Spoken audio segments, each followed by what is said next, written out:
আমাদের সম্পর্কটা আর কন্টিনিউ করা সম্ভব। আচ্ছা, মনে হয় মনে হয় মানে কি? তোমার মন যা চায় তুমি তাই বলে দিবা? বাবা মা আমার বিয়ে ঠিক করেছে, আমি তাদের কষ্ট দিতে পারবো না রোহন। সিরিয়াসলি?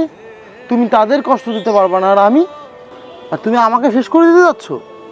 আমার ভালোবাসার কোনো দাম নাই? আমার কোনো ভ্যালুই নেই তোমার লাইফে? আমি কেউ না তোমার জীবনে?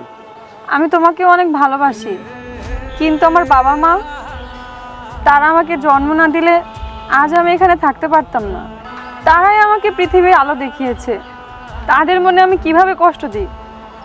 ভাইরে ভাই, তাইলে তুমি আমার জীবনে কেন আসছিলা? ভালোবাসার আগে সেই চিন্তা করেছিল তোমার? ভালোবাসলেই যে তাকে পেতে হবে তা তো কোথাও লেখা নেই, তাই না? হয়তো আমাদের একসাথে হওয়াটা ভাগ্যে নেই।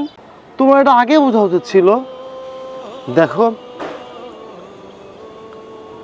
2-1 দিনের রিলেশন না, 5-5টা বছরের সম্পর্ক আমাদের। প্রত্যেকটা স্মৃতি, প্রত্যেকটা সময় আমি এত কিছু আমার মেমোরি থেকে ডিলিট করবো কিভাবে? এটা কি পসিবল? তোমরা মেয়েরা পারতে পারো ভাই, আমরা ছেলেরা পারি না।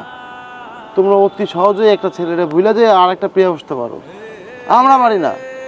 আমাদের মেমোরি থেকে না স্মৃতিগুলো এত সহজেই ডিলিট হয় না। আমি কিভাবে বাঁচবো? আমি তো মরে যাবো, সেই চিন্তা তো তুমি করতেছো না। তুমি আরেকটা জায়গাতে আরেকটা সংসারে থাকবা, আর আমি আমি সুখে থাকবো? আমার তুমি হ্যাপি রাখতে পারবা? আর তুমি একটা বার আমার কথা চিন্তা করতেছো না? তুমি তোমার ফ্যামিলি দিকে চিন্তা করতেছো, ভালো কথা। তাহলে 5 বছর আমার সাথে কেন ছিল? কেন আমাকে তোমার মায়া জড়াইলা? কি দরকার ছিল এসবের? দিন শেষে যখন আমি তোমার পাবোই না, যখন তুমি আমার হবাই না, তাহলে আমার লাইফে আসার কি দরকার ছিল ভাই? আমি তো মরে যাব। ঠিক আছে, আগামী পরশু আমার বিয়ে, আমি পালিয়ে আসব, তুমি অপেক্ষা করো। সত্যি বলছো? সত্যি বলছো তুমি? সিরিয়াসলি? অনেক দূর পালিয়ে যাব? হুম। কি ব্যাপার, আসতে এত লেট হলো?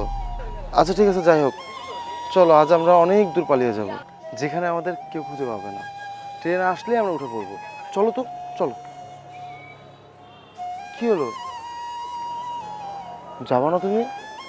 আমি তোমার সাথে যেতে পারবো না রোহন। কেন? আমি তোমাকে যেমন ভালোবাসি, আমার পরিবারকেও তেমন ভালোবাসি। আমি না পারবো তোমাকে ছাড়তে, না পারবো আমার পরিবারকে ছাড়তে। আমাকে না হয় তোমরাই ছেড়ে দাও।